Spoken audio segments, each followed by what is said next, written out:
वो तो वैसे ही हंसा रहे मेरे थे ख्याल में मुझे सीरियस बहुत होके। ज्यादा मेहनत करने की जरूरत नहीं पड़ी, आधे से ज्यादा काम, बल्कि मेरे ख्याल में 80% काम तो खुद इंडियन मीडिया ने किया हमारा। जिस तरह की खबरें वो दे रहे थे, कभी कराची की बंदरगाह पे कब्जा हो रहा था, लाहौर की बंदरगाह पे जी कब्जा हो जी गया जी था। जी जी जी। लाहौर में बंदर नहीं, बंदरगाह कहां से आई? हाँ जी। उसके बाद पिंडी के अंदर जो है वो मिसाइल और रॉकेट फायर हो गए थे। मुरीद के बेचारा ऐसी बिला वजह मशहूर हो गया। मुरीद के में हालांकि हम सिर्फ आज तक जो है वो चावल लेने के लिए रुकते थे जीटी रोड पे जाते हुए। हाँ। मुरीद के मशहूर कर दिया उन्होंने, और बहुत सारे दीगर उन्होंने काम किए, तो हमें कोई बहुत ज्यादा मेहनत करने की जरूरत नहीं पड़ी। इंडियन मीडिया खुद एक बहुत बड़ा सर्कस बना हुआ था। मेरे ख्याल में कॉमेडी किया ना तो कॉमेडी की तौहीन होगी, लेकिन वो एक सर्कस था, उसमें बंदर उछल रहे थे, उसमें भालू नाच रहा था, उसमें हाँ। शेर जो है वो आग के गोले में से छलांग मार रहा था। ये चीज आप कंपैरिजन कर सकते हैं, कॉमेडी उसको कहना मेरे ख्याल में कॉमेडी की तौहीन। बट बाकी वैसे ऑन अ सीरियस नोट कहते हैं कि सहाफत का जनाजा निकला है भारत में।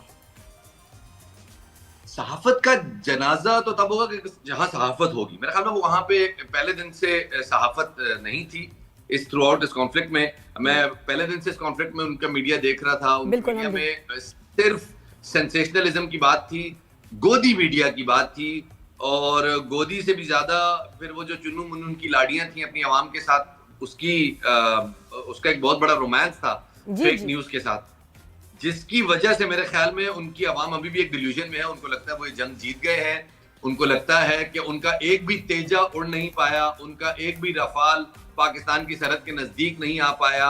हमारे JF-17 वहां जाके उनकी एयर बेसिस को बॉम्ब करके वापस आ गए, वो उड़ भी नहीं पाए, उनकी कम्युनिकेशंस हैक हुई, उनकी मीटिंग्स की तस्वीरें हमने अपने पास चला दी, उनके जहाजों में हमने अपने गाने चला दिए, उनके जहाजों की आपसी कन्वर्सेशन हमने रिलीज कर दी। उसके बाद भी उनको लग रहा है कि वो जंग जीते हैं। तो भैया आप उसके बाद भी वो सही कहा था, गुलिस्तान जौहर को कैप्चर तो किया हुआ है, लेकिन वो फुटबॉल गेम वालों ने अच्छा इस कॉन्फ्लिक्ट में एक और पहलवान कोर्ट का नहीं बता रहे, लेकिन अब पहलवान कोर्ट का नहीं जौहर का उन्होंने बताया। एक बहुत बड़ा जोकर जो है सामने आया, इनका मेजर रैंक ही लगाना इसके साथ रैंक की तौहीन है, लेकिन जो उसने इतना गंदा रोल प्ले किया है इस सारे उसमें, अर्नब वगैरह का तो स्टाइल फिर भी, गौरव आर्या, लेकिन नाम ही नहीं मनू उसका नाम लेना, इस काबिल भी नहीं कि इसका कोई नाम भी पूरा बोले और पता याद भी नहीं किसी को। हाँ। बस तो वो उसका जो रोल था बहुत ही इविल एंड शॉकिंग था कि मतलब टीआरपीज लेने के लिए कितना गिरा है। लेकिन शफात देखे मीडिया में हम उसको, सभी हैं, और इतना गुस्सा भी चढ़ता था, हंसी भी आती थी, लेकिन इतने हेट से उसने इतनी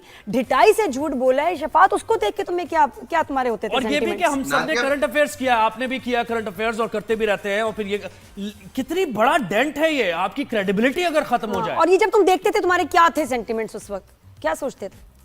नादिया, मेरे ख्याल में एक तरफ था पाकिस्तानी मीडिया का ग्रेस और पॉइस, और दूसरी तरफ था उनका बांदरिया उछल कूद। मेरे ख्याल में गौरव आर्या नहीं रहे, वो गोबर खारिया हो गए उसी वक्त में, जिस वक्त में उन्होंने तालियां बजा बजा के कराची बंदरगाह पे ब्रह्मोस मारो, इसके ऊपर 15-20 खत्म कर दो, ये वो फूंक दो। उनकी इंस्पिरेशन बिन्यामिन नेतन्याहू से इस कदर शदीद हो गई है। और ये जो हिंदुत्व मीडिया है उनका, हिंदू मीडिया नहीं, हमारी हिंदू से कोई लड़ाई नहीं, हिंदू हमारे भाई हैं, हिंदू हमारे दोस्त हैं, हमारे मुल्क में रहते हैं, हमारा साथ दे रहे थे वो सब। लेकिन ये जो हिंदुत्व माइंडसेट जिस तरह से बिन्यामिन नेतन्याहू की गोद में जाके बैठ गया है, और उसी की आइडियोलॉजी को गजा के बच्चों की तस्वीरें दिखा के पाकिस्तान को थ्रेट करना कि हम तुम्हारा ये अंजाम कर देंगे। जब आप इतनी जलालत करेंगे तो फिर तकदीर के कुछ फैसले हैं और कुदरत की कुछ कवानीन है कि पानी बंद करने वाले का साथ तकदीर ने कभी भी नहीं दिया। बिल्कुल आपने ऐसे। थ्रेट ही किया, आपने थ्रेट ही किया, आपने कोई एक तड़ी दी, आपके पास तो कैपेसिटी नहीं है, लेकिन आपने सारी जिंदगी के लिए अब अपने आप को आइसोलेटेड कर दिया, तनहा कर दिया। बिल्कुल, आज पानी से आपका कोई नहीं रोक कोई सका। अच्छा, इत्तेहादी सवाल मुझे आपके साथ पाकिस्तान नहीं के खड़ा। अंदर भी जरा वो बताएं ना, वो क्या फील आपने किया, ऑब्जर्व किया, हम सब यंग जनरेशन, हमने जर्नलिज्म में और सारे, तो हम ये टू नेशन थ्योरी पे बड़ी बात होती थी, वैसे मुख्तलिफ होती थी कि भाई ये क्या है, प्यार मोहब्बत का अमन का पैगाम होना चाहिए, यूनिवर्सिटीज कॉलेजेस में आप भी जाते हैं, बात होती। लेकिन इसके बाद, इस एपिसोड के बाद आप समझ रहे हैं कि वो अब यंगस्टर्स ने ये सोचा है कि वाकई ठीक किया था हमारे एंसेस्टर्स ने जो कुछ उस वक्त हुआ था? मेरे ख्याल में लोगों को आज भी जो तहरीक पाकिस्तान है वो मुकम्मल तौर पे नहीं पढ़ाई जाती, और उसमें हम लोगों की बहुत सारी इनसिक्योरिटीज हैं। एक दफा इनसिक्योरिटीज दूर करके हम अगर खुले दिल से पढ़ाएं तो लोगों को बहुत अच्छी तरह आइडिया हो जाएगा कि जिन्ना चाहते क्या थे और जिन्ना किस सोच के साथ लड़ रहे थे। वो एक सदी आगे देख रहे थे सब कुछ को, और वो हुआ। ये ताकत में तो अब आए हैं, लेकिन एक बहुत तवील अरसे तक इंडिया की डीप स्टेट यही लोग रहे हैं, यही माइंडसेट रहा है जो इस वक्त वहां हुकूमत में, और हमेशा कांग्रेस की हुकूमत इसी माइंडसेट को खुश करने के लिए पाकिस्तान के खिलाफ जो है वो जंग करती रही है।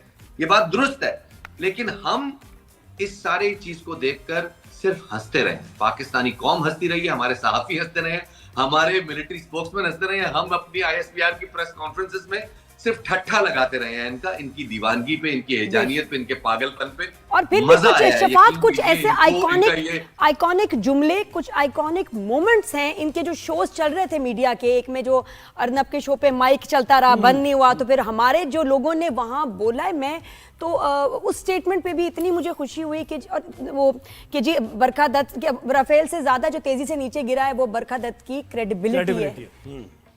और इतना जबरदस्त, हमारे भी स्पीकर्स आई थिंक बहुत अच्छा बोले। हमारे सारे लोग जो थे, उनको जो चुने गए हैं ना, वो लगता था कि वो भी मिसाइल मुंह में लेके बैठे हुए बारूद के साथ बोले और सही लगा है। आपके भी कुछ ऐसे मोमेंट्स थे, कुछ जुमले जो आपको दूसरों की वीडियोस में देख के शदीद मजा आया और दिल खुश हो गया, वो कौन से थे?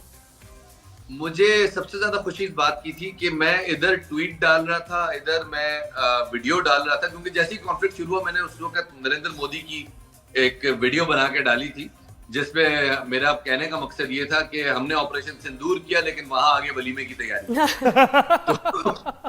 मैं देखा था। जब जिस तरह से उस वीडियो के ऊपर इंडियन ट्विटर आर्टिस्ट छलांगे मार रहे थे और तब रहे थे, मुझे बहुत मजा आ रहा था। पाकिस्तान ने आई नो, बिल्कुल, मेरे तो अभी तक कमेंट्स चल रहे हैं भाई, अजीब बातें हो रही हैं।